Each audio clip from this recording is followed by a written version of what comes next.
What's up, everybody? Welcome to the CanesInSight Daily Podcast powered by Anajar and Levine Accident Attorneys.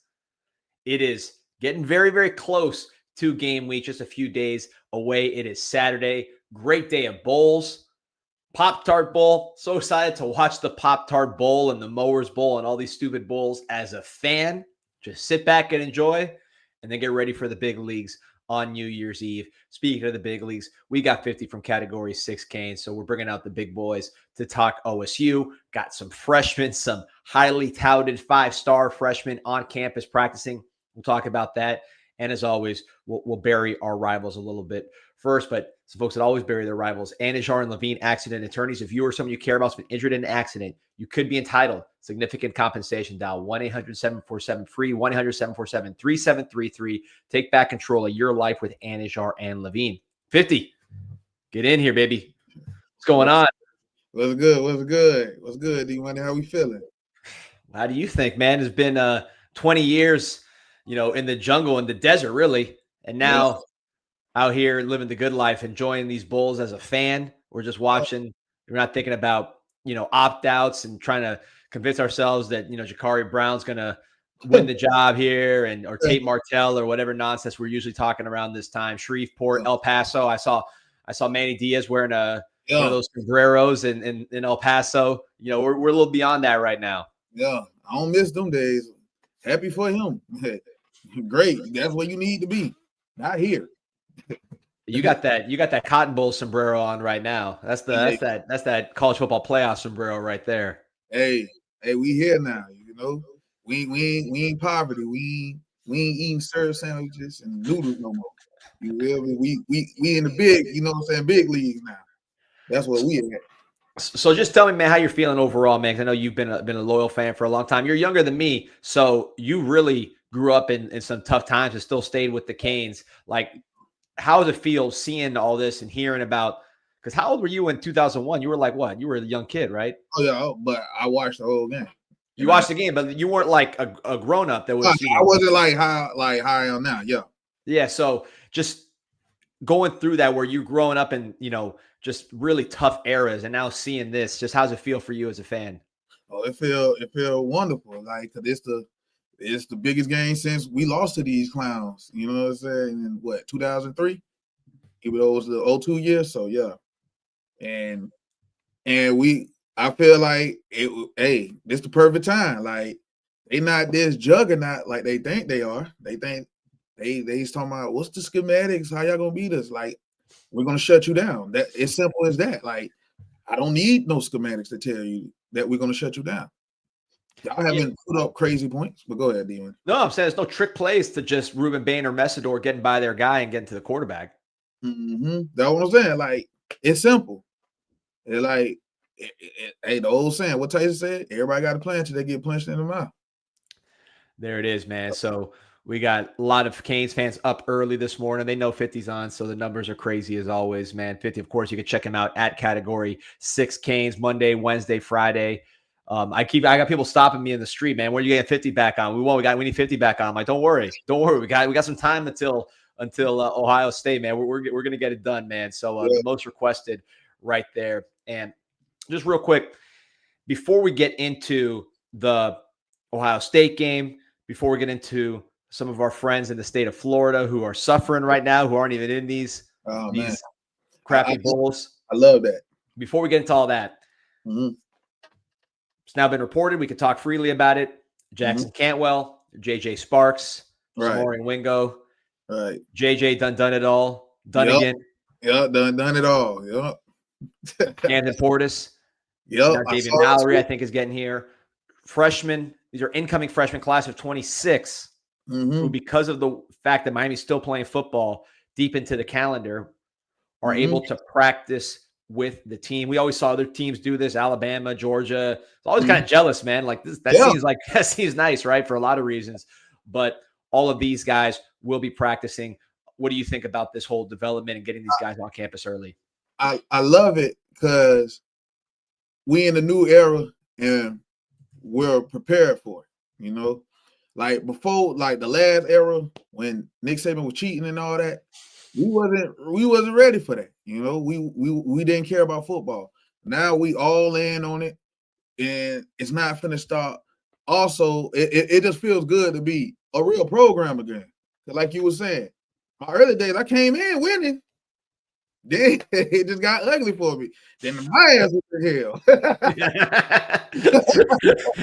Yeah, we were lying a lot, man. How many lies? This is usually like the beginning of the lies. You're planting the Yeah, seeds of the lies, like whichever coordinator you get or whichever recruits you get. We're starting to plant the seeds of the lie yeah. right now. Like we usually like, okay, the all season we watching we in a bowl game and all this stuff. So yeah. But yeah, JJ done it all. Hey, I gave him the right nickname too. But Yeah, yeah, that's your guy right here. I oh, heard yeah. he looks good just walking around. You know, it's obviously early. He just got here, but I heard he looks the part. You know, it's not hard to see that this guy was a top 100 player just walking around Coral Gables. But I think it's the only thing I worry about is obviously, and I'm sure they're on top of it, is, you know, these guys have not been playing at this level. So you don't want them to, like, you know, trip over Ruben Bain's feet, you know, twist his ankle or something like that. But these are highly, you know, trained athletes. And it's crazy because nowadays, it used to be such a big adjustment from high school to college, but, you know, like someone like Dunnigan, someone like Jackson Campbell, who I'll show here in a second, like these guys have been training at such a high level since they were teenagers. It's not like they're coming in to college off of, you know, McDonald's cheeseburgers and running just a couple of 110s. Like these guys are trained up, ready to rock and roll. Yep. And like I said, it's a new era. Like I said, we prepared for it.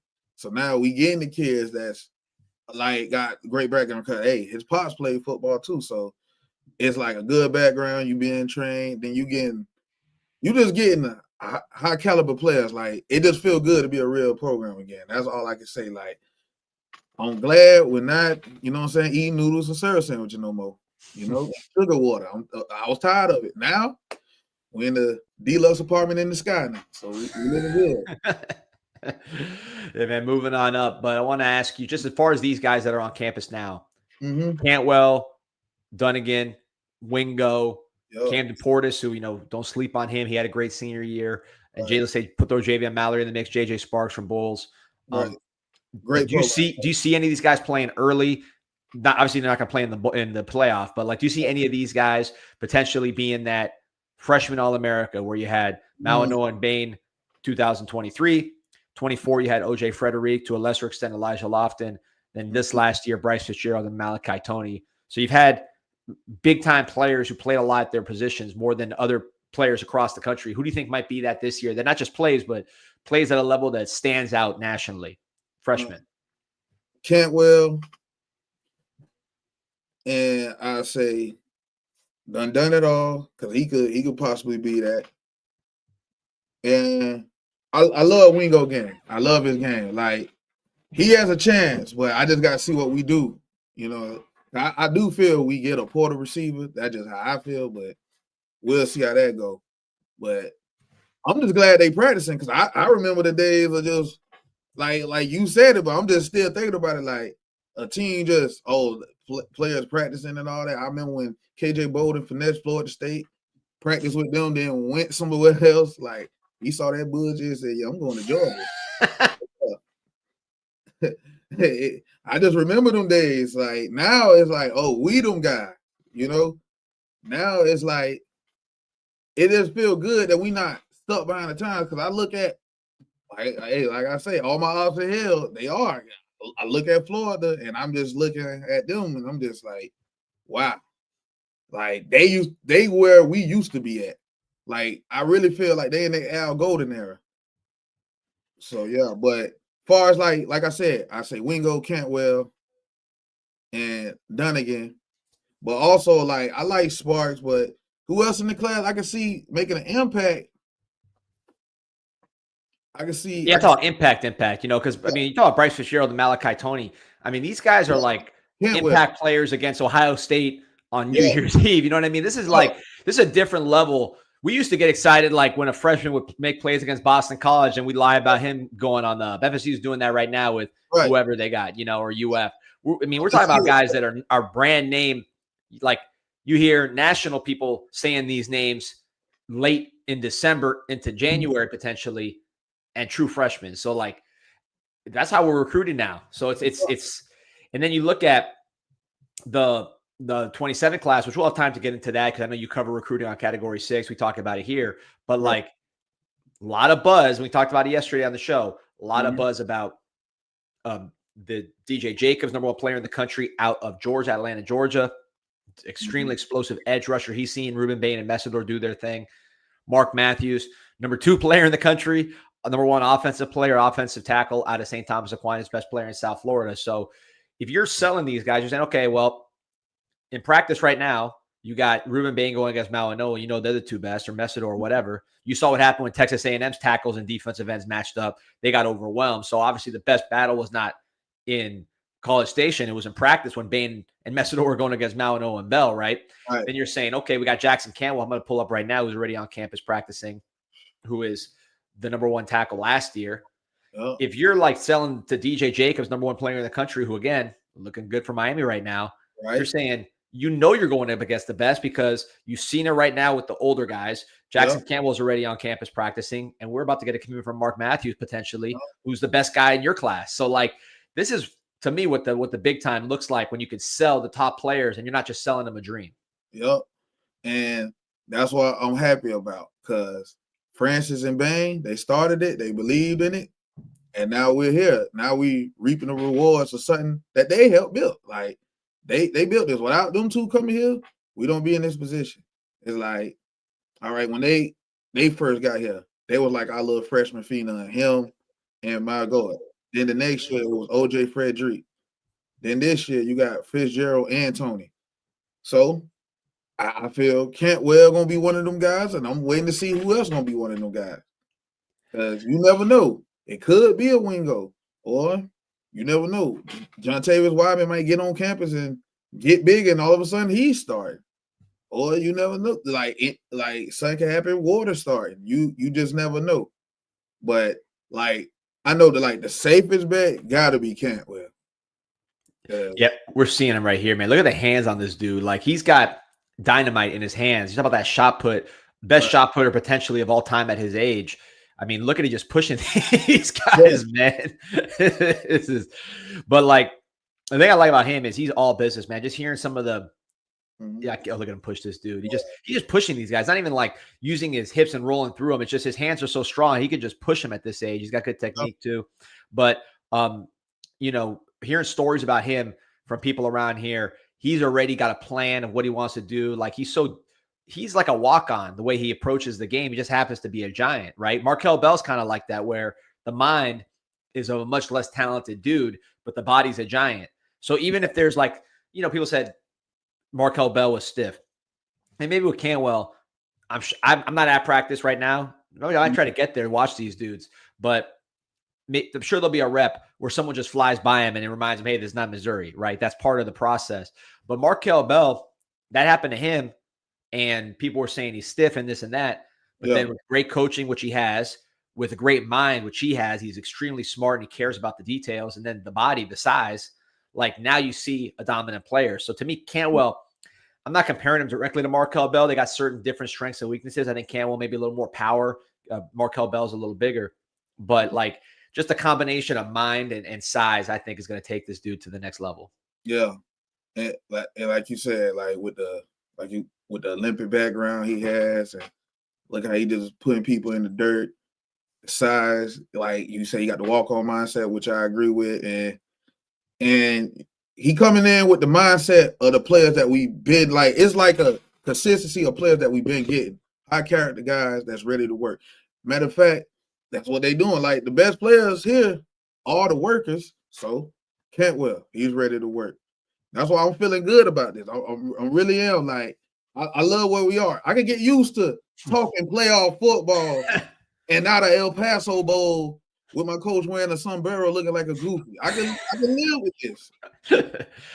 Yeah, man. It's it's not just getting used to it. It's like it's hard to go back, man. I said this right when I got back. That was the first thing I said when we got back from College Station. I told my wife, I'm like, you can't go back, man. You cannot go back. And you had Joe Echeverria there, was the president of the university. Obviously, he was wearing he was like dressed like a coach, man, right there on the sidelines. If you watch those videos when Mario does those halftime interviews, you got Hudak, who's the security, you know, the cop who's always got his back, and then Echeverria is right behind them. So like he is in the trenches, the president. It's not like for show. You know, the guy we had, what's his name? I already forgot. Julio Frank, you know, Julio Frank. He at least got the investment started, but he wasn't in the trenches like that, man. That guy is listening to Luis Miguel, you know, reading books. He's not out there doing it like Echeverria is competitive to the bone. Like he wants to win. And a guy like that, and then all the other trustee members, Manny Cadre has been huge. Mas, they were all out there. These are big money guys contributing to the program, among others. All the Hall of Famers that are there that, you know, they got money. Andre Johnson, you don't think he's seeing this? Like when you see this level and you see the return on your investment, all the people supporting CanesConnection.com/CIS. I know you're better with the plugs than me, so I had to get that one in there. CanesConnection.com/CIS. You want to support this thing personally. But like when you give and you get this, like there's no going back. Like we got to be all in going forward because there's no getting cheap now. Yeah. Yeah. And they better invest in Can Connection or Emory will be their quarterback. So that's another thing they got to, you know what I'm saying, know about. But yeah, like you said, we can't go back. Like once you get here, that is how it is. Hey, we've been waiting for this moment. We can't go back. We just can't. And I feel like the way Mario bringing the talent in, we're not going back. We just not. Like you were just talking about DJ Jacobs, her son going on with Mark Ritt with that. I love to hear that he's still helping out the program. You know, Mark Matthews, he doing this damn thing. You got all this stuff going on. So yeah, I'm just happy to be here. Like it's a blessing right now because now we get to play big boy football. We get to stand on, you know what I'm saying, as a caller on my show, one of the chasers say, Mike G just say, stand on nationwide business and let's just handle up. You know, lace your boots up. Like, cause all that talking, it gotta stop. Yeah, we get Mike on this show. I'm getting a lot of requests to get Mike on the show in the comments, man. That guy's electric. Mike Jeezy? Yeah. The chasers, man, are great. We got a lot of them in our comments too, man. The show is awesome, man. So definitely check out Category 6 Monday, Wednesday, Friday. I guess what's your schedule this week because you got the game right on Wednesday, right? So just gonna do a reaction show Wednesday. Definitely gonna do a show Friday though. That'd be a celebration, man. That's gonna be a big one. Yeah, that's what. You know, one of the things I wanted to talk about while we're still talking about these freshmen getting on campus is like these coaches that actually built it up, like Kirby Smart, right? He built up Georgia. I know Rick really built it to a certain point where he wasn't picking it up from scratch, but he took it to that level and he kind of built it how he wanted. Nick Saban definitely built up what happened at Alabama. When you build it up like that and you have the culture that you know how it is, there's a little bit of a repetition to it. Bob Stoops at Oklahoma for so many years where like the old guys kind of know what it is. They train the young guys. You recruit those guys. You can recruit like-minded guys. And it just, you have to work at it. It's not on automatic, but it kind of repeats. You know, Coker, he came in, he took over. He didn't build it, so he just kind of let it slide. But I think some of these programs that were built the right way, it's not autopilot because you got to work it every year. You got to adjust every year. But like, a freshman comes in, he sees Bain, so he knows how to work, or he sees Mawanoa, he knows how to work. Then he recruits the next guy to be the 5-star stud or the underrated stud. And they see Malley and they say, okay, that's how I got to work. And they like that. Like Malley might say, hey, this guy right here, I know we're recruiting him, but he's not the guy. You got to recruit this guy. And it kind of just the players teach other players. You know, each one teach one. It kind of develops. You bring in assistants, things change in that way, but the culture stays the same. Do you see that starting to happen here with the freshmen coming in, knowing what it takes because they see the old guys going to the NFL doing it right? Oh yeah, like then Malachi told somebody like we gonna be up. Like I forgot what recruit that was. Like he was just all in. Like that's what I'm saying. These kids believe. That's another thing. You gotta believe. Once a coach deliver on something that he told you gonna happen, now it just goes on up from here. Now all the negative recruiting, like, oh, they just overspending. What can you say now? We're winning. All that development stuff, what they developing? We about to have 2 first-round picks. I ain't gonna say it, but it could possibly be 3. I'm just gonna vibe, but hey, I'm just looking at this playoff run. Things can happen. I done seen stranger things. So it's all about the culture that you built, like all that, like that work ethic and that stuff adds up. All this adds up. The great character guys adds up. Like you said, they know what they're looking at when they bring a player on campus. Like, Yeah, I talked to two of these dudes, and I want to bring these guys up. Did you see that video with Armando Blunt and Hayden Lowe for the Kia? No. It was a Miami video. They were sitting in a car just kind of vibing. It was like a Kia promotion through University of Miami. It's on the University of Miami channel. Anyway, so it's just, it's a commercial for Kia basically, but they were in the car just talking, kind of goofing around. And it was Armando Blunt and Hayden Lowe, two 5-star players, two high-end dudes, right? Highly paid, highly respected. Mm-hmm. But those guys, I talked to both of those guys, extremely high IQ. Like these are guys that like, they don't need football to succeed, but they happen to be, big athletic dudes who have all the traits to be first-round picks. Right. And you hear them talking in the first of all, again, when you hear them, you could tell.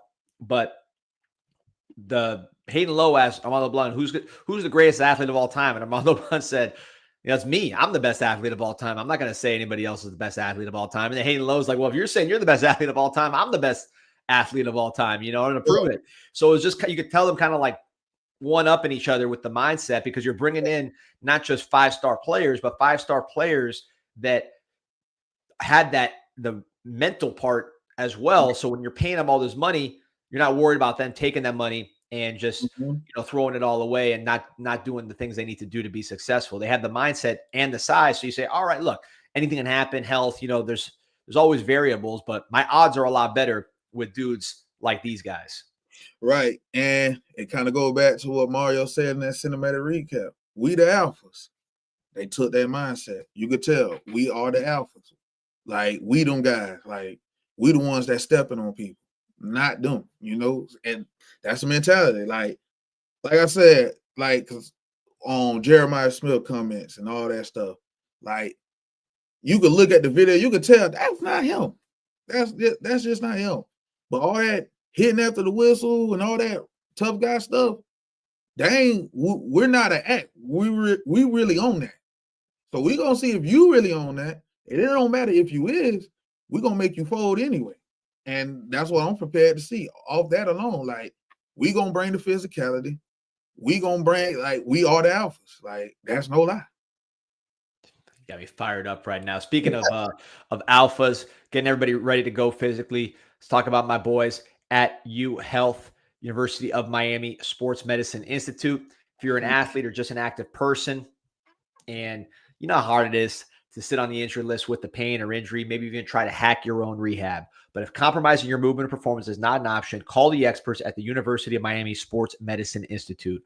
Whether it's elite competition with Miami Hurricanes athletics or just everyday movement, the University of Miami Sports Medicine Institute is the trusted choice for those who demand excellence. Set an appointment today at uhealthsports.com.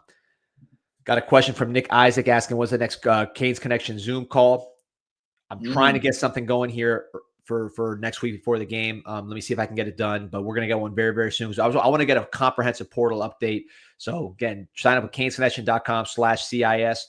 By the way, it's getting matched up to $100,000 from an unnamed Canes Connection contributor. Shout out to him. So your donations count twice if you sign up. So go to CanesConnection.com/CIS, sign up, and you get access to that private Zoom. We'll talk portal stuff, things I can't say in a more public setting. Yeah. But 50. Hit my phone though.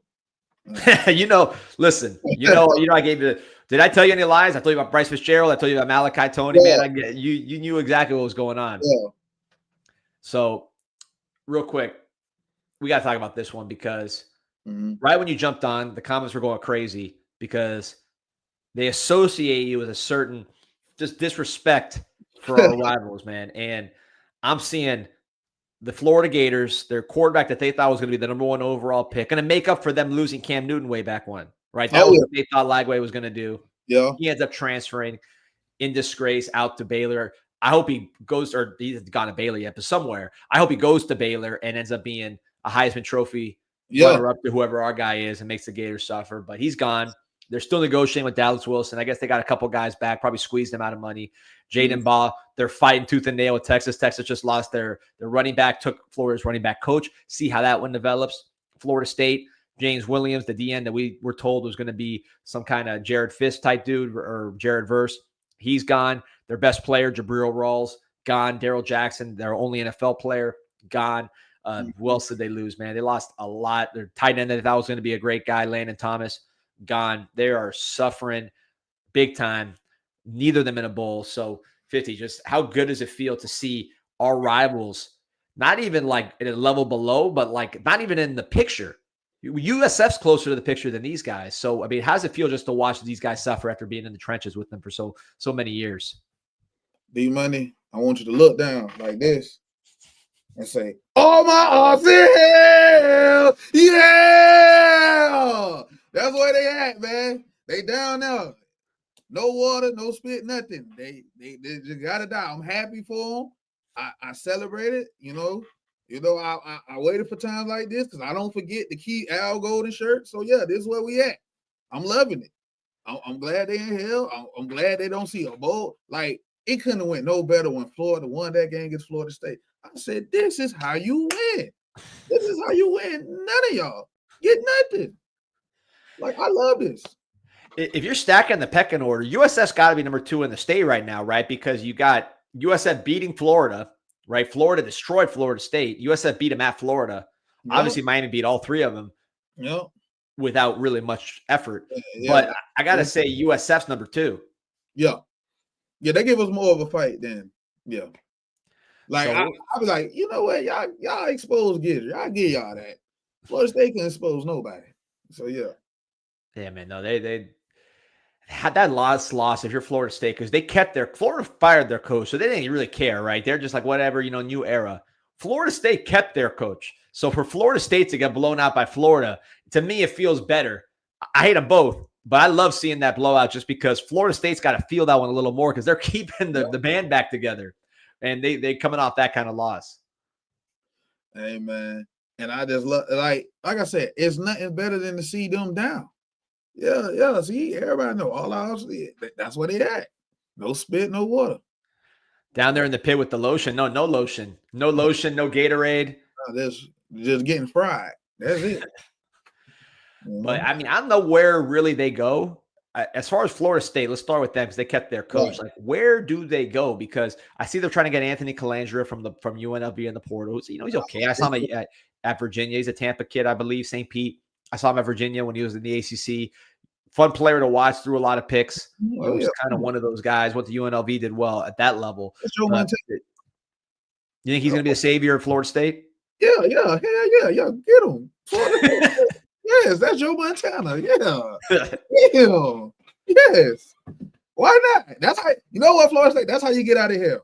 You get guys like that. That's how you go get out of here. You let Pat Surtain go. You hire somebody. Yeah, man. Bullet 2 saying D50 spinoff show coming soon. This is a D50 show right here, but you got 50 on Category 6 Canes Monday, Wednesday, Friday. So if you like this, make sure you check him out. Like and subscribe to everything he is doing over there, man. He's always bringing it. And, you got the cast of characters over there. You got Drummond, too. We got to get Drummond on this show, too, man. Drummond, to me, is hilarious, man. That guy will go on every single topic out of nowhere and surprise you. Yeah. Real knowledge there. But, yeah, so just while we're crapping on these guys, because we got to keep it going. They lost Lucas, who they said was going to be some kind of game-breaking kick returner, right? Yeah. That's gone from Florida State. Their offensive line is all seniors, so they were bad to begin with, but they were all seniors. So I'm not sure where they go. Like, what's their offensive line going to look like? They don't have to block Gruber and Bain next year, but they got to block, Hayden Lowe, Blunt, Lightfoot, right? Moten, Justin Scott. How's that going to look?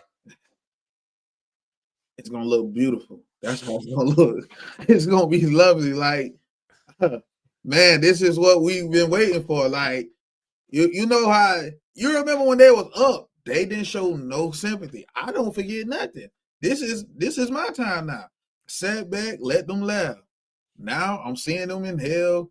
Offensive line, ass. Your defense, ass.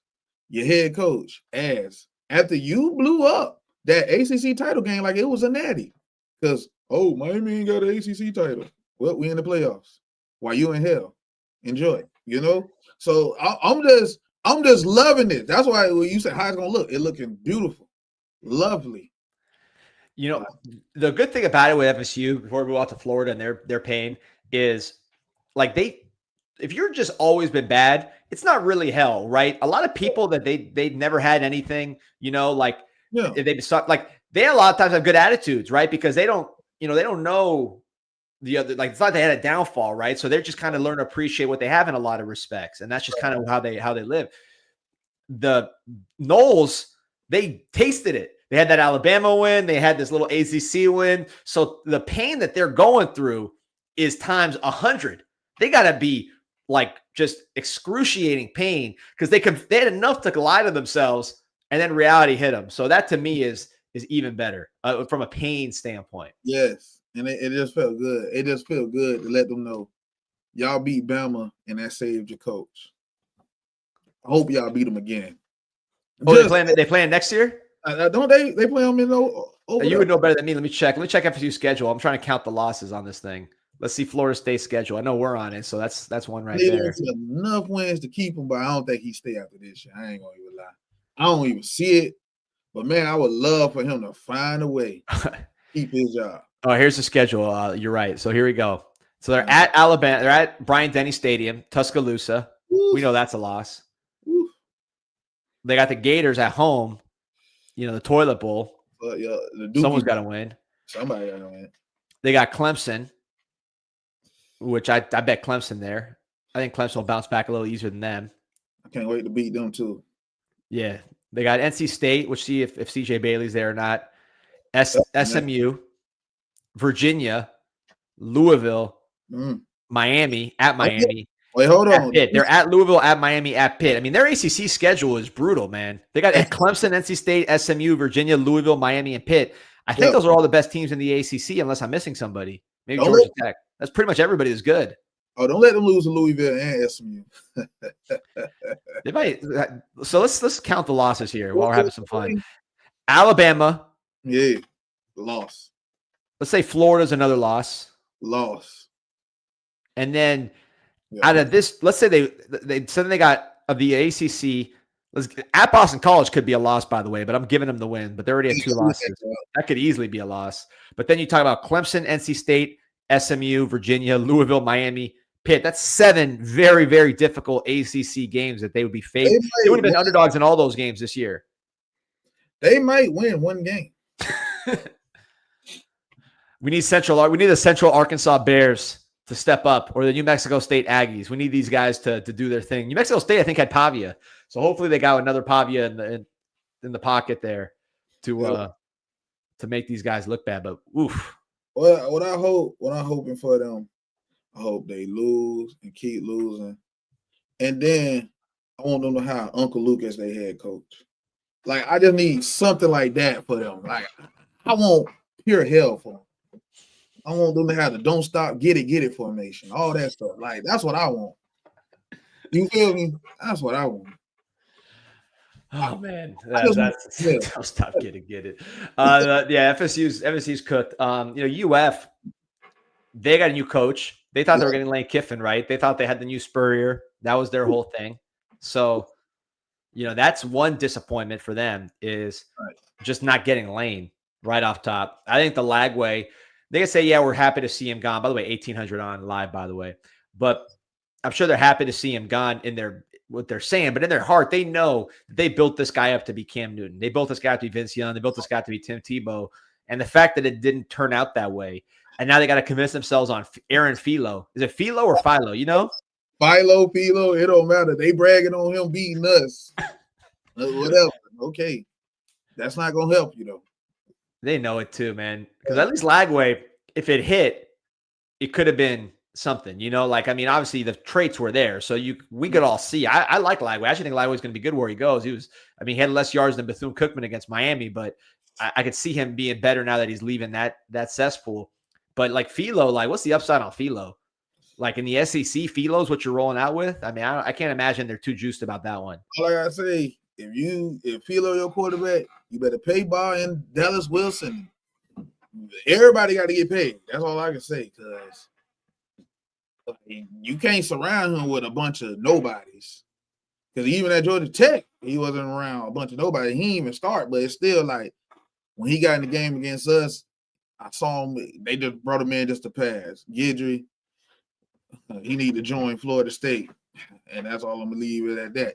But it just one of those where they got to keep talent. Like you can't just lose all that talent and think y'all gonna be good. Because that's another thing they do. They be like roster retention. Then when roster retention and go, then they spin. Oh, we really hit the portal and this, that, and the third. Oh, we getting Darian Mensah. Like before they get Philo, they were talking about Darian Mensah, and I'm just like, these boys don't understand how the new world is. Like I'm like, oh, we used to be that.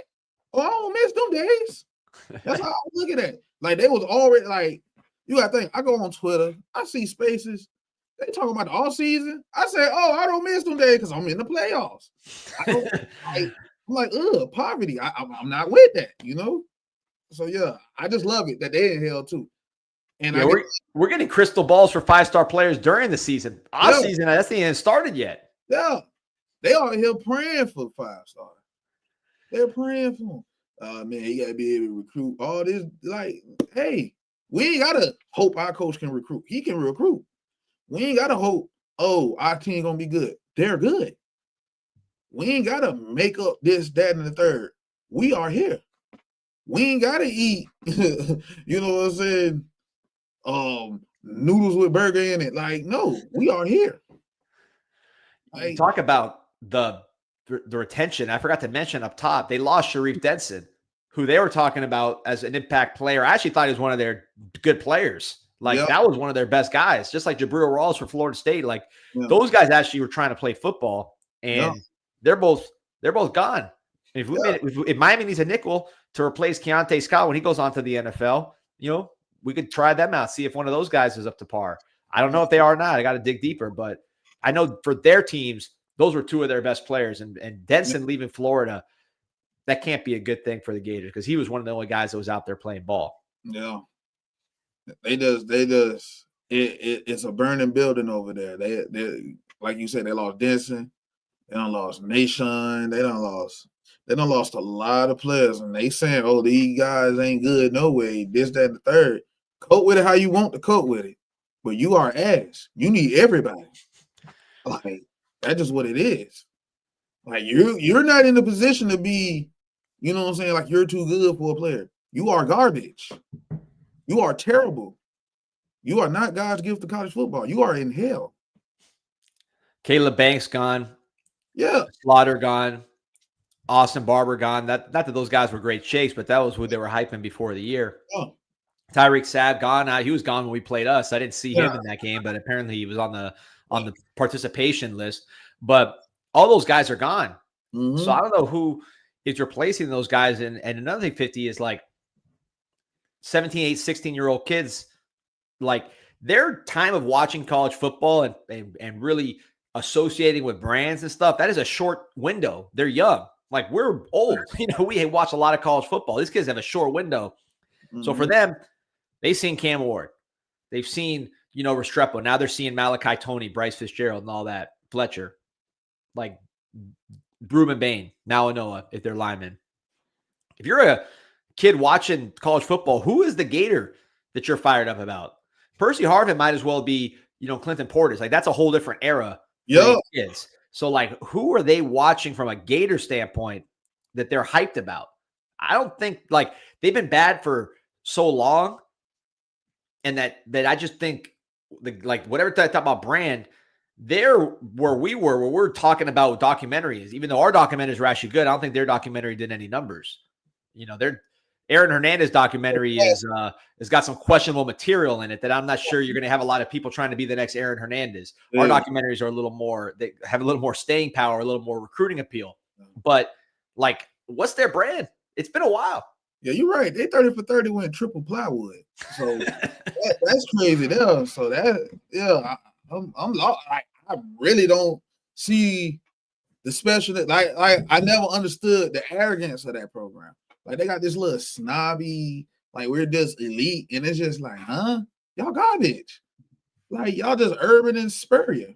Other than that, what are you? Losers. That's what y'all are.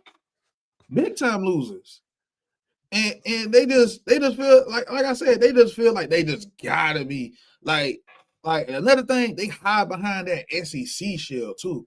Like, stop high. Like, if the SEC win a natty, Florida did not win a natty. Yeah. That team won a natty. Georgia or whoever.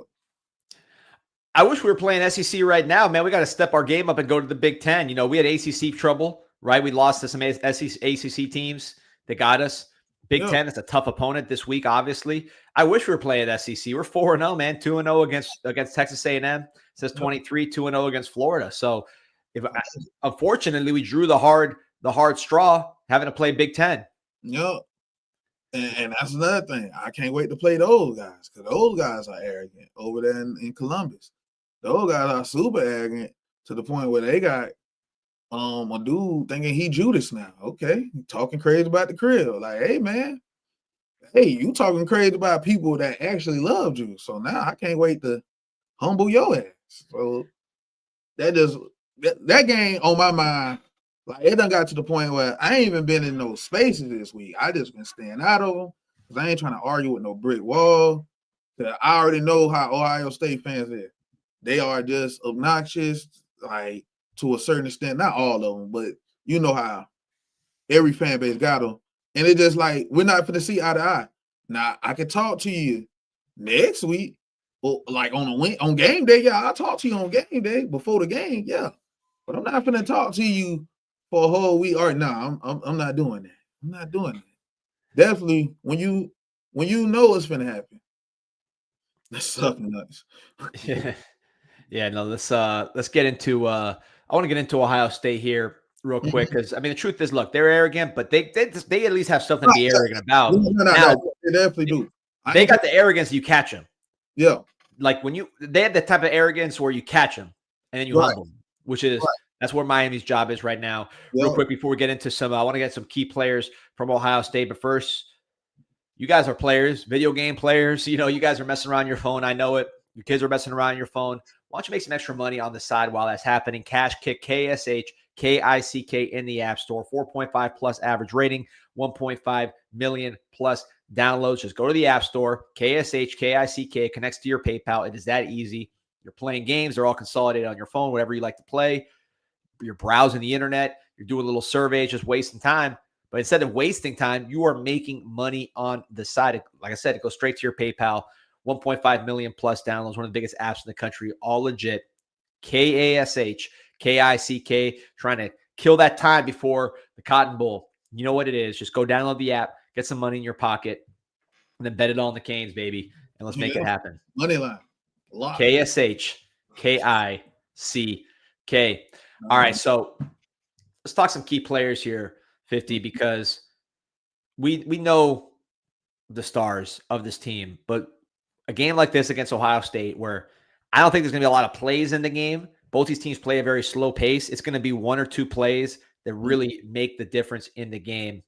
Mm-hmm. So who is a key player for the Miami Hurricanes? It could be a big name. It could be a not big name, but some of the youth you're watching close, like, man, this guy, he has a chance to really turn this thing around for us or win this for us because he's going to be on the spot. So who's a key player for you in this game? Markel Bell, because what he did to Howell, and that was another one. That was one of the players. I'm like, he could sneak. Like, you have one of them dominant playoff runs, we might be looking for a left tackle. Like, that doesn't. But I can live with that. I can live with that. Appreciate that, boy, Lido. But I can live with that.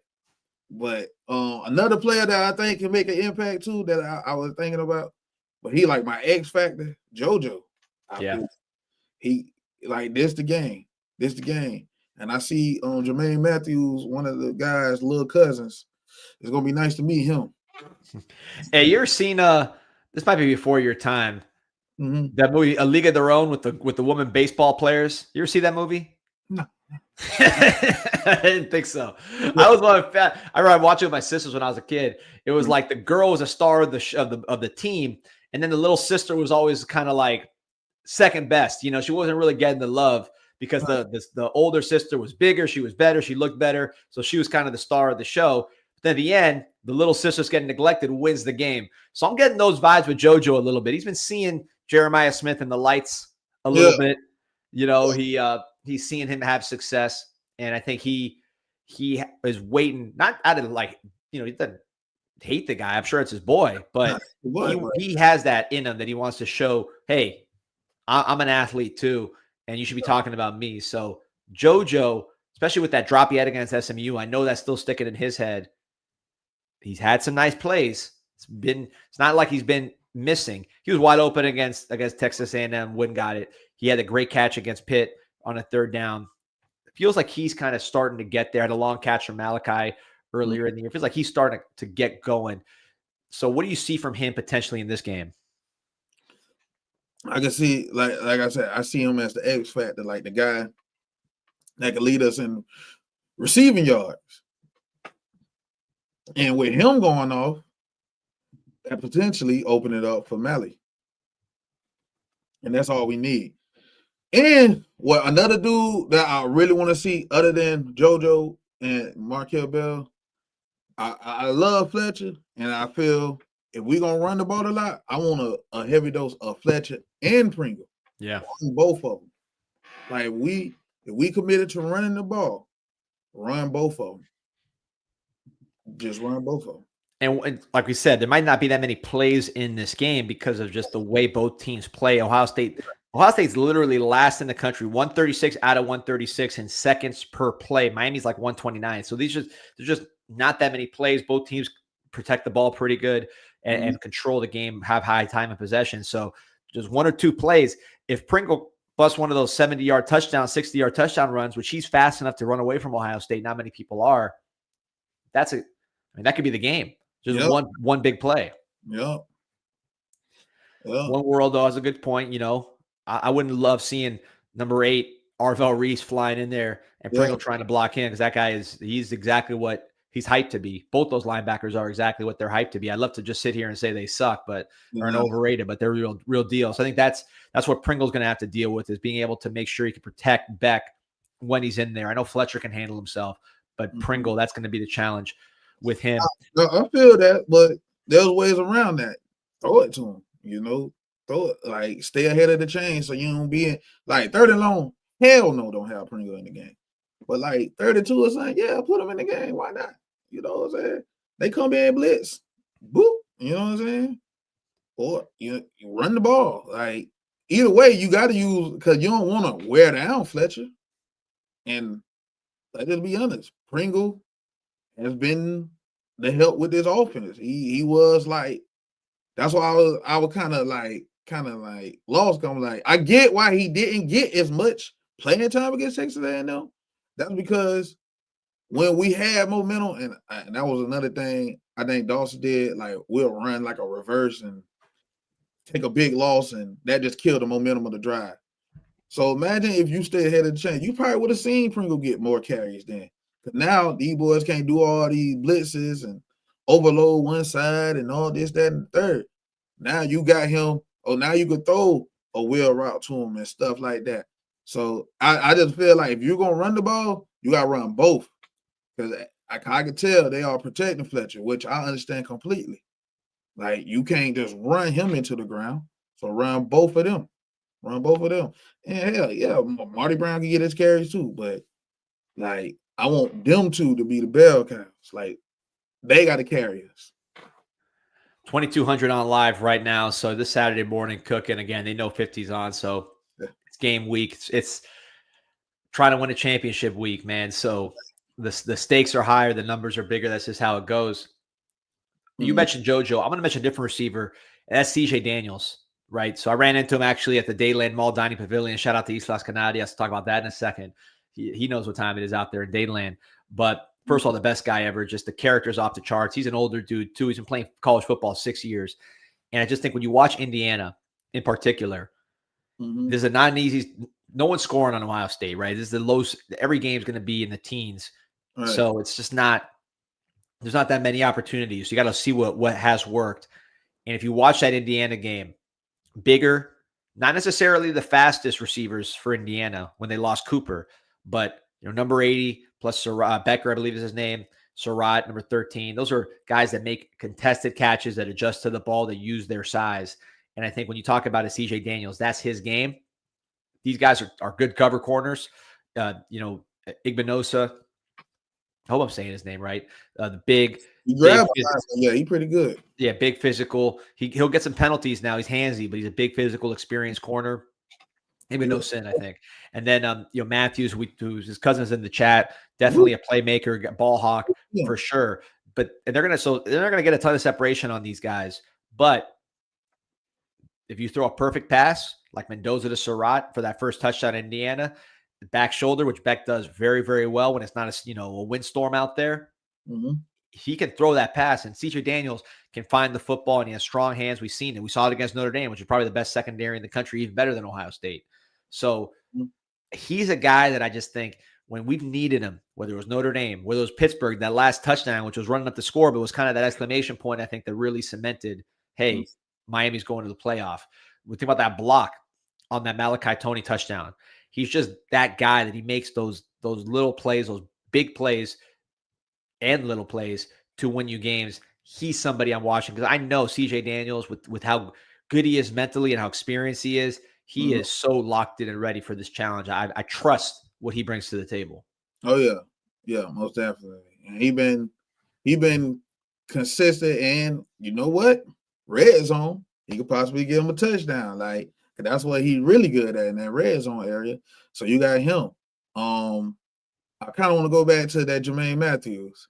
I want to see him one-on-one on a certain number 10. I just want to see him. Just give me that one-on-one matchup real quick. I just want to see something. I've been eyeing number 7. Been eyeing little Jermaine Matthews. I love what I see. He looked like the next Darrell Reeves. Yeah, put him on Malachi one-on-one. Yeah, I wish they did that. I get the feeling it's going to be try to take Mally away. Patricia's from that Bill Belichick school. Yeah. What they always would do is they would put their number 2 corner on the best player and then help that number 2 corner and really take him, take that player he's covering away. And then they would play the number 2 receiver man up with their best corner. Right. Whether it was Darrell Reeves or whoever it was. So that was kind of their style. I could see them doing something similar here because Mally really is the number 1 guy. Ohio State has 2 kind of first round dudes who you can ball in him. Don't worry, man. Don't worry. You tell him get the one-on-one matchup with Mally. Hey, tell Ryan Day. We got to worry about our matchup too on the other side because their receivers are legit. The top 2 guys. Innis is a good number 3, but he's not what he was necessarily recruited as. But he can hurt you. But really, it's about the 2 top guys with Jeremiah Smith, my opinion, the best player in the country, and then Carnell Tate, who's really good. So in terms of key players for us, we got size at corner. And I think this is a game. 50 drops off here. We'll get him back here in a second. This to me is a game. There he is, of Xavier Lucas with his size, with his speed. Broward guy. He's been against Jeremiah Smith. I know when he was at Heritage, he went against Jeremiah Smith. Big, fast. I worry about him more. Talking about Xavier Lucas with the quick guys. Whereas with Jeremiah Smith just big boys guys. That's his thing. He's strong. Obviously, he has the speed as well. But like he just kind of physically dominates a lot of corners. With Lucas, he is one of the biggest and strongest corners in the country. He's fast enough to run vertical. I think he's actually, like if they raced, Jeremiah Smith was a track state champion in the hurdle. So Jeremiah Smith's got plenty of juice. But I think if it was a straight race, I think Xavier Lucas actually would beat Jeremiah Smith. 10, 500 meter. I mean, he could fly. Then you look at the size, 200 plus, he's comparable. So I'm not saying he's going to stop a Jeremiah Smith. It's like you don't stop a Kobe Bryant. You don't stop whoever it is now. And I'm barely even watching the NBA right now because of all the threes they shoot. But, you're not going to stop the great offensive players. I guess Shea Gilgeous-Alexander would be that. He's at the foul line. But you get the point. So Jeremiah's going to get his. But I do think Xavier Lucas, with his size and speed, can maybe slow him down and win those 1 or 2 plays that get the ball back and change the tenor of the game. Yes, and that's what we need because, hey, D'Angelo Pons ain't slowing down. Make sure that boy ain't getting the end zone. Let's just do our job. Let's just keep him out the end zone. That's what our defense been doing the whole year. And their red zone offense is terrible. So when my boys say, oh, we like Tennessee last, nah, we're not Tennessee. Like I said, we're not Tennessee, and y'all not last year's Buckeyes. Like, I'll say this. If they were last year Buckeye, I wouldn't even be this confident. I'd be like, damn. We got to see Trevion Henderson, I might call the man J.K. Dobbins, but Judkins. Yep. You got to see Jeremiah. You got Tate, Ibuka. Then you got Will Howard. He can run the ball to himself and throw it. It was just embarrassment of riches. This year, it just come see me. You know, like y'all not that offense. Y'all not that. Chip Kelly ain't calling that. And even that team, they lost to Michigan with no quarterback. Michigan had no quarterback in that game. I mean, zero quarter. Like none of those guys that played quarterback for Michigan are still playing quarterback. They're either accountants or like I don't even know what Alex Orji's doing. I don't know if he's playing receiver or just a wildcat guy. Yeah, they lost to a dude that was named after some sex stuff. Like, what's his name? Orji, like. And that's what it is. And the other guy, the guy that was the passer, he couldn't pass. They had a passing quarterback that couldn't pass, and they had a running quarterback that couldn't pass. So they really could not throw the ball. But because their defensive line, they had Mason Graham, they had Kenneth Grant. They really dominated to me up front in that game. They made it ugly, and they brought it home on the road, right? Because that was at the Shoe, I believe, as well. So, and that was a better Ohio State team from a talent standpoint than this one. This one's still super talented, but like that one had, like you said, the running backs. They still had Jeremiah Smith. They still had Tate. They had Ibuka. They had more dimensions at quarterback with the running with Howard. So the point is, like, if you're better up front with the defensive line, it's anybody's game because that one matchup can change the whole game, regardless of other deficiencies or areas where they might have an advantage. And that's why I laugh when I see guys like JJ talk, because I'm like, yeah, you writing checks that your O-line probably can't cash. You know, that what Texas A&M O-line did. You're writing checks that, hey, you probably straight, but what about the rest of them guys on that O-line? They finna get the business. And he got the business.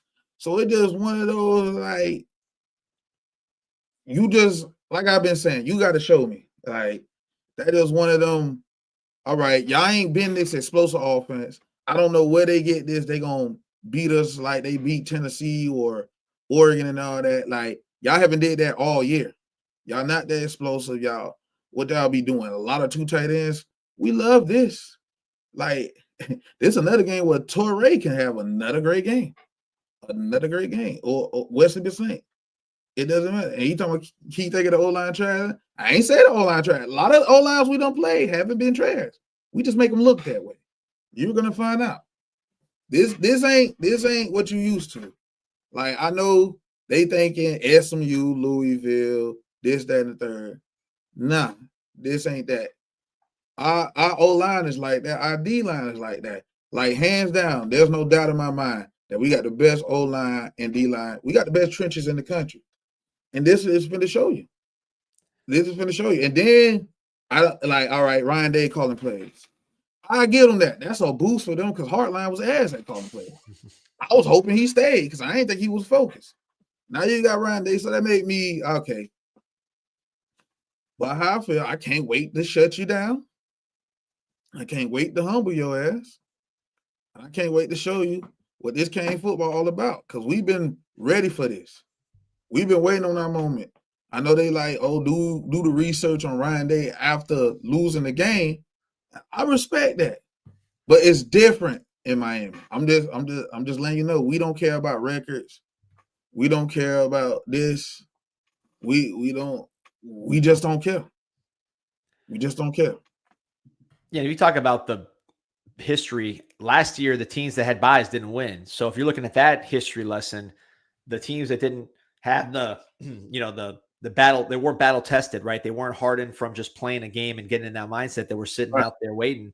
They were at a disadvantage against teams that had just played and that were sharp, ready to go, adjusted to the speed. So look, every season is different. Every team is different. I'm not saying what happened last year will happen this year, but if we're doing history lessons, that to me is the relevant history lesson, with Ohio State being the other way, going the hard way.